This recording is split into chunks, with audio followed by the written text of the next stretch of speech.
Big 12 Basketball Media Days presented by Sprouts Farmers Market. We're going to start this morning with opening remarks from Commissioner Yormark, followed by a Q&A. So with that said, we'll start with those opening remarks. Commissioner?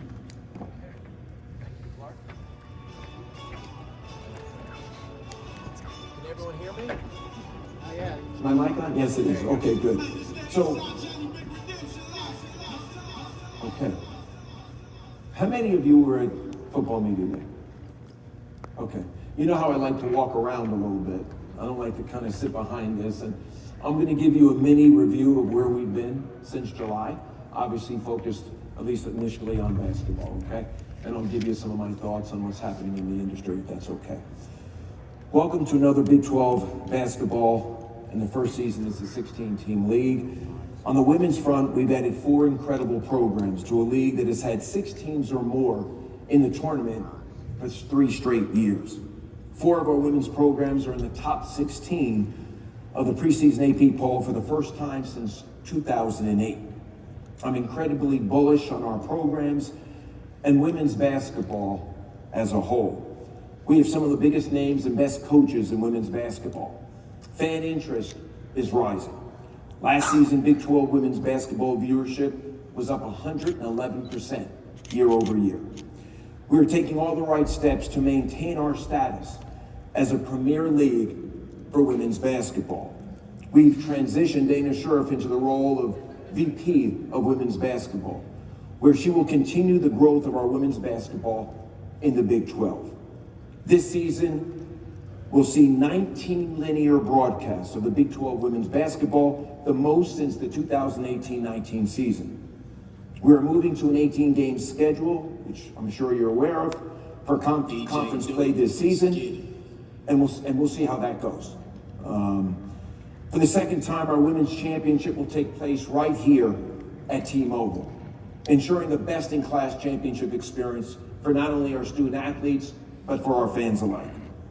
Additionally, our women's championship game will now be played on Sunday on ESPN, providing greater broadcast and fan exposure for the pinnacle of our season.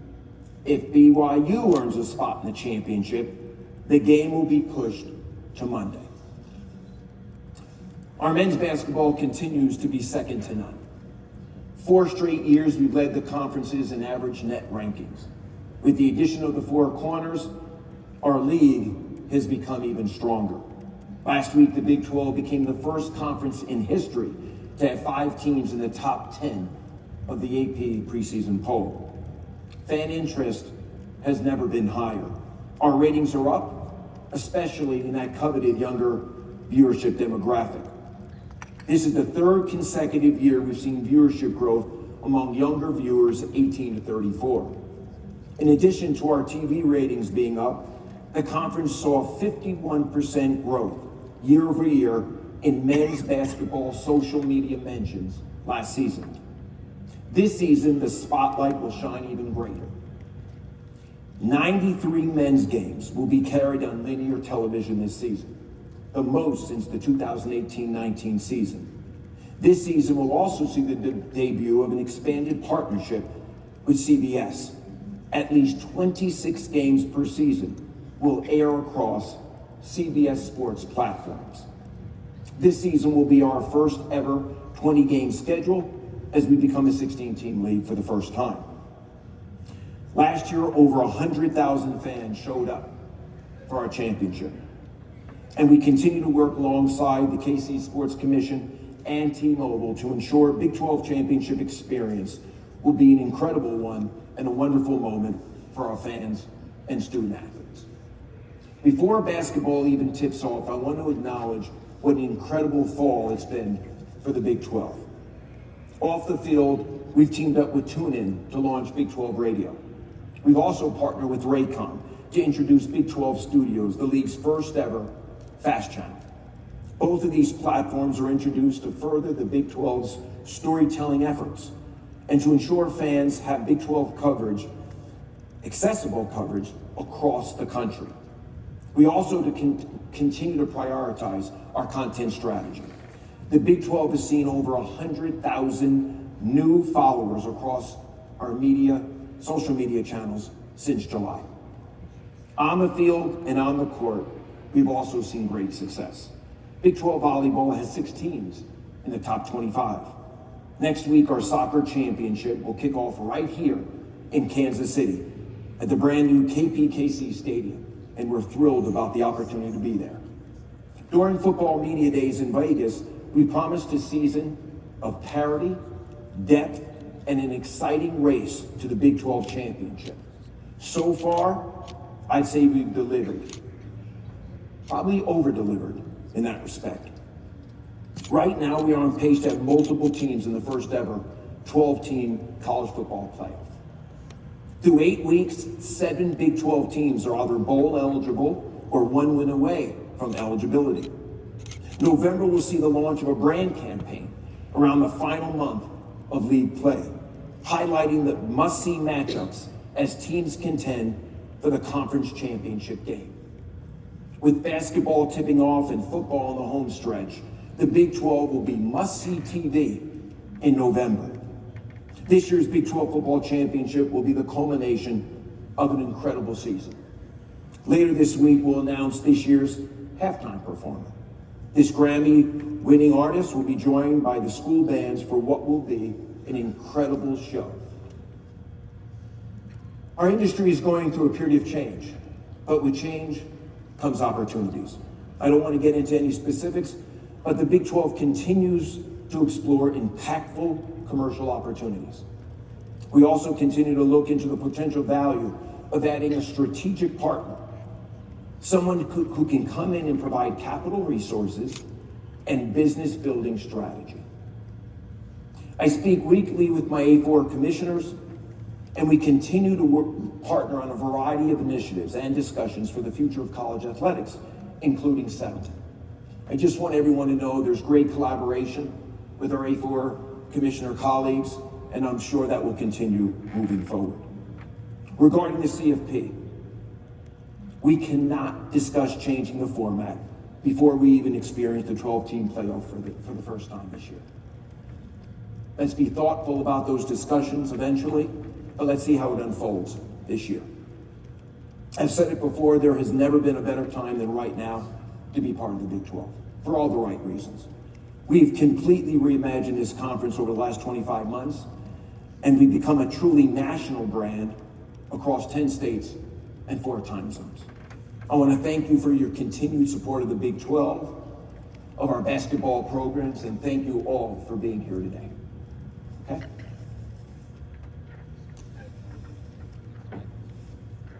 Check. We're going to start with the Q&A portion. Raise your hand and you'll be identified, and we will have one of our mic holders come find you.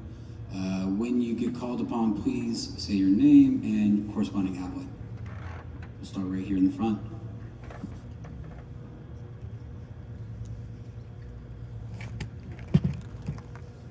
Brett Matthew Postins, Harlan College Sports. Between the boost in national games for men and women this year, what do you think accounts for that? Aside from the profile of the conference, did you guys make a concerted effort to get more men's and women's games on national television? I just think it's indicative of who we are and the brand we have, both on the men's and women's. There's an appetite, for great basketball content, and we're the #1 basketball conference in America. So it makes sense that we have the biggest and broadest platforms to showcase our student athletes and our great member institutions. Here, right up front.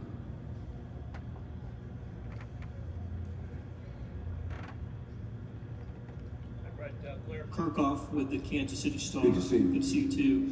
I imagine over the next 2 days we'll hear coaches talk about how different the world is for them with NIL and transfer portal and everything. And even just last week, a major college basketball coach stepped down, and yet TV ratings for college football are really high. Attendance is really high. What does that say about where we are in college sports right now? Candidly, I don't think there's been a better time for college athletics than right now. Do we have our challenges? Of course we do, and we're addressing those challenges. And I'm spending a lot of time, as I said earlier, with my A4 commissioner colleagues.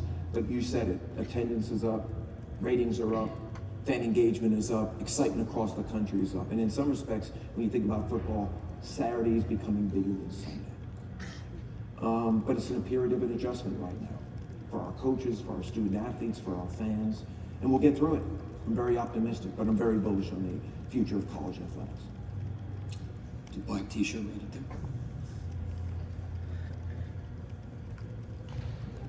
Keegan Nicholson of Bearcat Journal. Nice to see you. You've seen a growing trend of teams traveling 2 and 3 time zones, struggling in football season. Are you guys looking at this basketball season with any adjustments coming to that? Is there any resources you guys can provide to kind of care for the student athletes better in those situations? When we do our scheduling for any sport, given realignment and now being a 16-team league, we are very thoughtful in that process. We have guiding principles when it comes to travel and student-athlete well-being, and those are at the top of the list. And I think our travel this year has been very manageable, but it's not just a conference. We're engaging with our schools, our coaches, different committees that we have formed to make sure we're doing the right thing by our student-athletes. Great. Scott, up in the front row.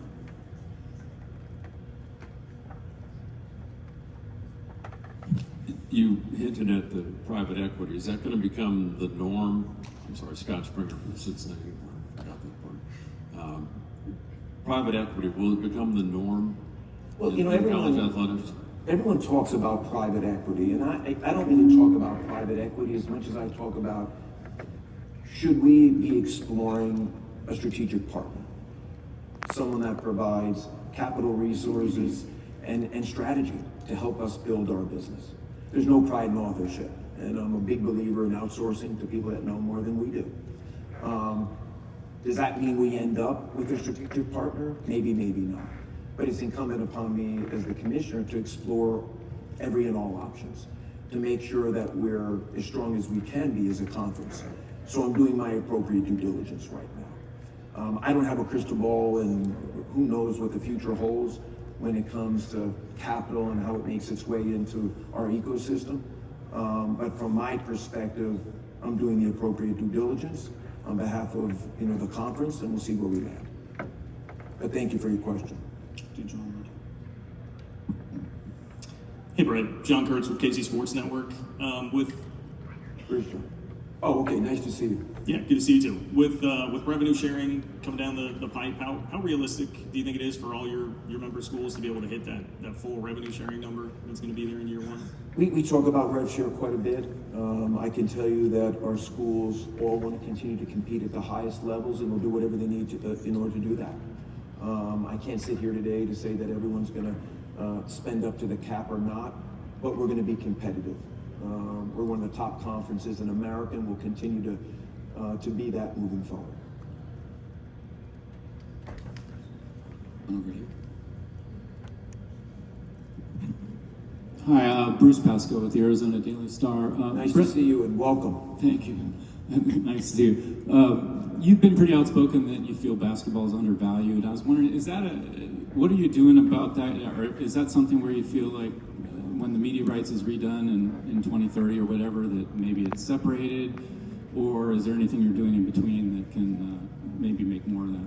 Hey, listen, I've discussed it before since I've been here. I've been here now about 2 years. I do think basketball is undervalued. I think there's real upside.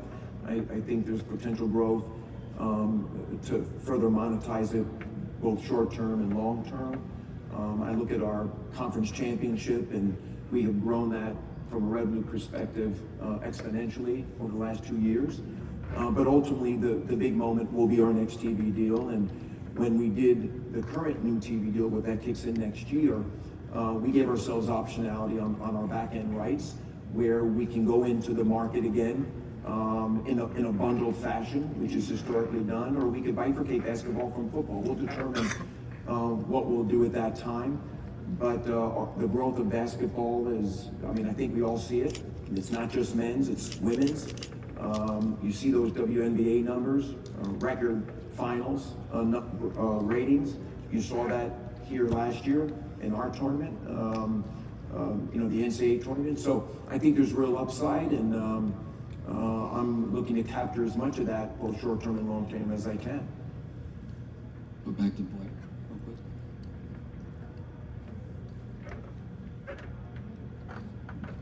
Right. some conferences, power conferences, separate their men's and women's basketball tournament sites. And the Big 12 used to do that. Why did you bring it under one roof? Or why did it come under one roof? Well, you know, I inherited it in Kansas City when I got here, and as I've said publicly, having experienced it for the first time in spring of 23, we decided to double down shortly thereafter. You know, we're here through 31. We think it's a great destination, Kansas City. They embrace this tournament for all the right reasons, and obviously having the men's and women's back-to-back here, I think gives us a big voice and a big platform, which we enjoy and which is very appropriate. It's also geographically very desirable. It's in the middle of our footprint, which I also think played a role in us doubling down here in Kansas City. But we love it here. We love the building. We love our fan base, and we'll be here, I'm sure, for a long time. Henry Greenstein, Lawrence Journal World over here. Following up on what you said a moment ago, how can the Big 12 and its member schools best capitalize on the momentum that women's basketball has built up? Well, I think we're doing it already. I mean, our schools are selling more tickets than they ever had. Our ratings are up. The championship here for the first time at T-Mobile last year was incredible. We go on sale later this week for ticket sales, and I expect those to grow exponentially as we get closer to tournament time in March. So I think there's lots of different ways we can grow it. We're also, obviously, as you heard earlier, we'll have more linear broadcasts than ever before, most since 2018-19, and original content that the conference is putting out continues to amplify and elevate women's basketball for all the right reasons. So we're excited about what it means for our student athletes, but also what it means for this conference. Okay, any other questions? We got one more. Hi, Brent, just wondering about the 20-game schedule with men in particular. Is that a long-term plan, and is there a rotation in mind, or could it be different every year the way you break it up? We're going to see how it goes this year. I don't think it's set in stone. You know, we'll evaluate it with our coaches during the season and obviously following the season, and we'll make the determination at that point in time if this is something we want to stick to. But 20 games obviously this year, and we'll evaluate as we move forward. One up in the front.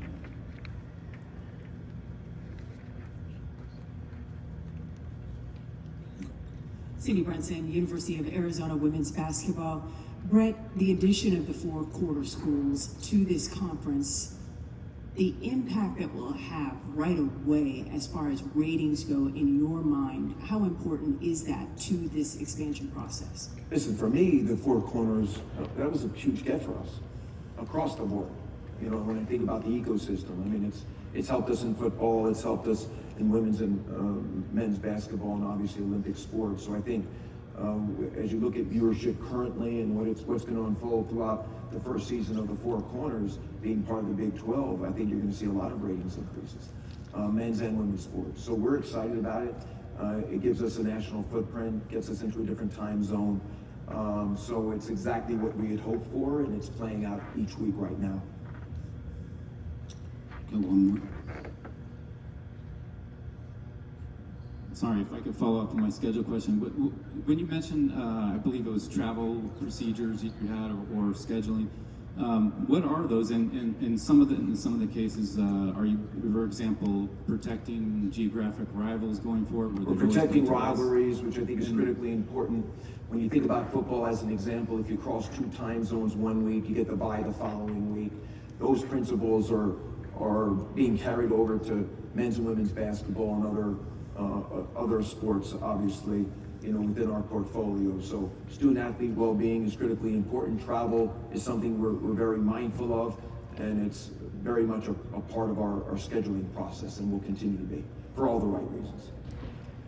Okay, thank you everyone for your time, and appreciate you being here. Thanks again.